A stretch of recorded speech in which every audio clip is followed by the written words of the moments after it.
Mais um escândalo do Bolsonaro. Quando você ouve isso, você deve pensar, já sei.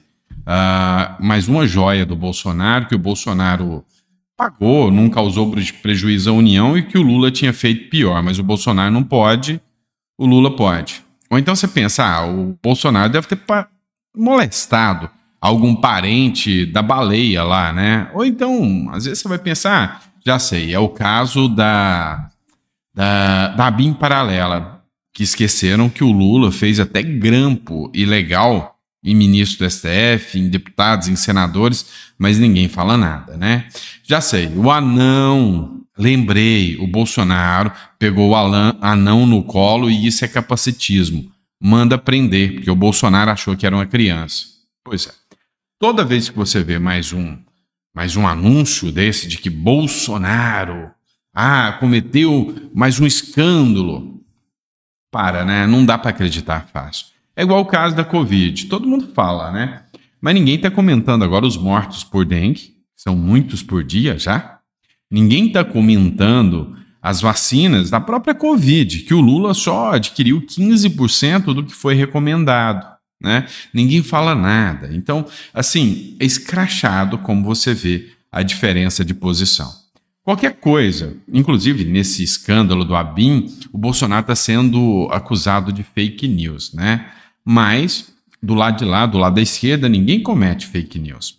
Olha só isso aqui. Estratégia bolsonarista. Aliados de Bolsonaro tiram foco de ações da Polícia Federal, com picanha do Lula e querem super bancada anti-STF em 2026.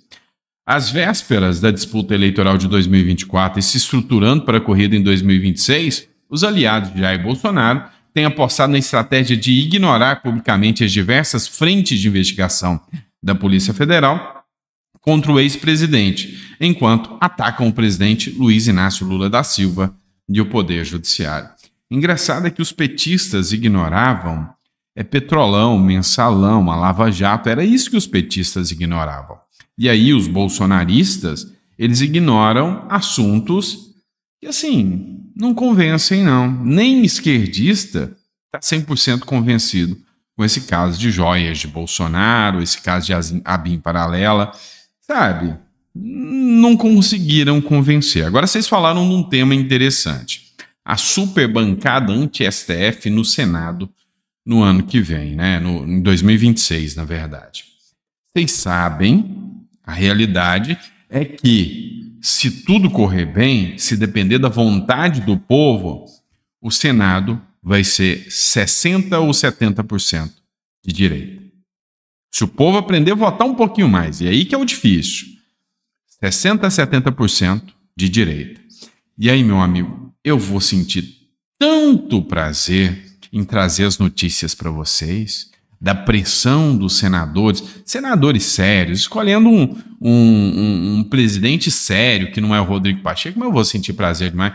Se eu já faço 5 vídeos por dia, sabendo que essa patifaria que está acontecendo, se tiver um governo de direita e se tiver um Senado de direita partindo para cima, a super bancada anti-STF, eu vou fazer 10 vídeos, porque aí vai dar gosto de ver o que vai acontecer. Tô errado? Coloca no comentário. Mas vem cá, o Von Serra, eu gosto dos comentários dele. Ele escreveu o seguinte: depois de apresentar um relatório viciado, com erros grosseiros, que podem inclusive invalidar o processo, temos agora a especulação em cima de um áudio que sequer foi divulgado. A interpretação do fato pela mídia comum só alimenta as especulações. Presta atenção, o que está acontecendo? Caso das joias. As joias do Bolsonaro, a lei era ambígua, nunca foi feita uma lei para dar a interpretação correta. O Bolsonaro, realmente, tendo em vista que todos os presidentes ficaram com as joias, então, imaginou que também poderia ficar com essas joias, mas no caso do Bolsonaro, não. É um crime fatal. O simples fato dele ser Bolsonaro já é o crime. E aí vem a PF e divulga, nas palavras do Pablo Marçal, uma fake news, porque se você fala, presta atenção, olha, Bolsonaro roubou as joias e o preço das joias era 27 milhões. De repente você descobre, não, peraí, não era 27 milhões, era 5 e pouquinho. Aí de repente fala, não, mas parece que foi vendido mais barato do que isso ainda. Se você mentiu no valor, o que você fez mesmo? Fake news. Então isso descredibiliza, assim, o simples fato da gente saber que há uma perseguição política, é claro, aqui que já descredibiliza, né?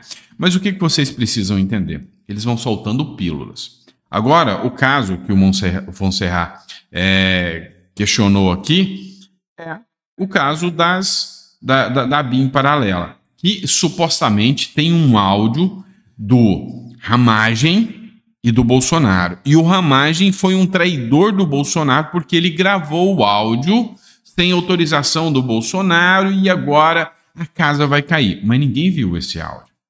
E aí é só ter mais um aumento de imposto, é só estourar mais um escândalo de corrupção do governo Lula que o áudio aparece. E lá no áudio, se brincar, tá o Bolsonaro chamando o Ramagem para o churrasco. Ô, vamos passar no churrasco aí. E aí eles vão falar, churrasco é codinome para propina. Vocês entendem o quanto é insano e o quanto é difícil dar credibilidade a essa perseguição que estão impondo em relação ao Bolsonaro? Então, só para você ter noção, vocês estão ouvindo aí o caso das joias do Bolsonaro, que vocês estão achando que é um escândalo sem precedentes, né? Vem cá, passei aqui com o titio aqui só para você ver isso aqui, tá? O governo Lula impôs sigilo nos presentes e gastos da Janja. Ah, entendi. Vem cá. Então, se o Bolsonaro ganha um presente oficial, tá? O Bolsonaro não pode incorporar ele ao patrimônio. Não pode incorporar isso ao patrimônio do Bolsonaro. O Lula pode, mas o Bolsonaro não.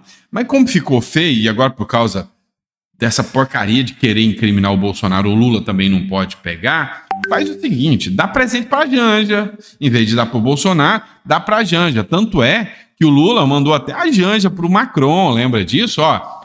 Tô mandando a Janja para o Macron, né? Porque eu não vou participar da abertura da Olimpíada, não, a Janja vai, tá? Vou mandar a Janja de presente para o Macron e ela vai trazer algum presente, não é isso? Mas tem sigilo, presta atenção. A Casa Civil se negou a cumprir a lei de acesso à informação e não revelou quais os presentes que a primeira-dama Janja da Silva recebeu e quem os enviou, além de não divulgar os gastos da mulher de Lula com viagens. Ao site Diário do Poder, a Casa Civil disse que Janja não exerce função pública ou ocupa cargo público e que não é possível individualizar gastos. Bom, vale lembrar, a primeira-dama tem gabinete no Palácio do Planalto e participa ativamente de decisões do governo. Na campanha eleitoral, Lula criticava Bolsonaro pelos sigilos impostos a alguns dados oficiais. Já eleito, o petista escondeu os gastos, por exemplo, com a festa de posse. Depois, colocou sob sigilo as imagens dos ataques do 8 de janeiro. E aí? É sério que vocês vão dar credibilidade para o que a mídia e a imprensa tá falando? Aí fica difícil, né? E a mídia é tão canalha, eu não vejo outra palavra para expressar. Elas fizeram uma matéria chamada Inversão dos Papéis, quem deveria proteger, espanca e assassina. Assista a crônica da semana de Aline Midlet. Olha só, foi a reportagem mais esquerdista que eu já vi só para atacar a polícia. Eu nunca vi esse tipo de emissora fazer uma reportagem sequer falando da família dos policiais mortos, da quantidade de policiais mortos no enfrentamento ao crime organizado, da precarização da situação dos policiais. Eu, entre o bandido e o policial, eu estou do lado do bandido. Quando eu vejo bandido armado indo para cima de policial, tem que sentar o aço mesmo. Policiais do Brasil, vocês têm todo o respaldo e o respeito, pelo menos desse que vos fala, porque o que a Globo fez nessa matéria é uma canalice sem precedentes, só de ataques aos policiais. Por que eles não falam dos traficantes? Estão apoiando a galera aí do Libera Já, né? A marihuana aí, a coconha, né? A pamonha. estão mandando liberar pamonha para todo mundo, né? Ninguém fala dos traficantes, ninguém fala da maldade dos traficantes. Vocês perceberam que até teve aquela deputada, Selma Bonfim, eu me solidarizo com ela, e os traficantes foram lá e executaram o irmão dela e a mídia não fala mais disso. Ninguém está tentando descobrir quem foi o mandante, o que aconteceu. O próprio crime já foi lá e executou os caras, acabou o assunto. Ninguém fala mais da violência do crime organizado, de quantas vítimas morrem por causa dessas facções criminosas. Nada disso vai ser discutido, né? E o que eles fazem? Simplesmente criam narrativas. Olha só, o Ramiro Rosário, vereador, ele fez um comentário sobre, sabe, o mundo paralelo que o Haddad vive, né? Então, presta atenção. Acontecendo. Pega os dados dessa semana. Saiu o dado do varejo, surpreendeu. Saiu o dado hoje dos serviços, surpreendeu. Saiu o dado da inflação, surpreendeu. Ou seja, o Brasil continua crescendo com inflação em queda. Nós podemos ter um mandato em que o crescimento surpreende, a inflação surpreende positivamente, a geração de emprego surpreende. Nós já geramos em 1 ano e meio 2,5 milhões de postos de trabalho. Haddad disse que a economia vai muito bem graças a Lula, citou os dados do varejo, dos serviços e da inflação. É muita cara de pau. Eles não venderam coisa alguma, nem prestaram serviço algum. Foram os empresários. Quem controlou a inflação foi Roberto Campos Neto. Nada de bom na economia foi o governo federal que fez. É tudo apesar do governo. A única coisa que eles têm que fazer, eles não fazem. Cortar gastos, diminuir a burocracia, diminuir os impostos, façam isso e veremos esses mesmos dados explodirem, irem às alturas. Os empresários e os trabalhadores do Brasil farão acontecer. Ao contrário, Lula e Haddad surpreendem de outro jeito. Recorde de gastos com viagens, de emendas parlamentares para aliados do PT, de repasses para a Lei Rouanet, recorde de aumento de impostos, de arrecadação e de rombo nas contas públicas e endividamento de todos os brasileiros. Estamos rodando ladeira abaixo e ainda temos que ouvir o ministro da Fazenda arrotando que a economia vai bem. Francamente, o povo comendo abóbora e pé de galinha e eles com teses sofisticadas para justificar esses recordes. Estamos, de verdade, lascados. E eu poderia dizer que o Haddad seria até um bom comediante, né? Só que a piada é sem graça. E a piada... essa piada, quem é o palhaço da história somos nós. Então, assim, não dá para acreditar no que eles dizem, não dá para ter confiança no que eles dizem. E no final das contas, a gente sabe muito bem que somente, sabe, com muita fé e resiliência, a gente vai ver esse período tenebroso do Brasil passar. Vamos falar do matéria de Conexão Política? Bora lá? Eleições 2024. Nova pesquisa aponta liderança de capitão Alberto Neto em Manaus. Olha só, que notícia excelente aqui. Nessa quarta-feira, o Instituto Veritá compartilhou em suas redes sociais os resultados da nova pesquisa eleitoral para a Prefeitura de Manaus, que coloca o deputado federal capitão Alberto Neto, do PL, como líder nas intenções de voto. É a primeira vez que o pré-candidato apoiado pelo Bolsonaro alcança a primeira posição nas prefeituras dos eleitores de Manaus. A pesquisa ainda revela um empate técnico, também deputado federal Amon Mandel, do Cidadania, de acordo com a margem de erro, 3,5 pontos. Acho que Manaus estará bem representado, tanto com Amon Mandel quanto com o capitão Alberto Neto, embora posturas diferentes, tá? O Amon Mandel me impressionou porque eu achei que ia ser só mais um esquerdistazinho enrustido. E não, ele defende as pautas de acordo com suas convicções e isso me agradou, tá, do Amon Mandel. Mas não chega perto do capitão Alberto Neto, que tem pautas bem identitárias de direita mesmo.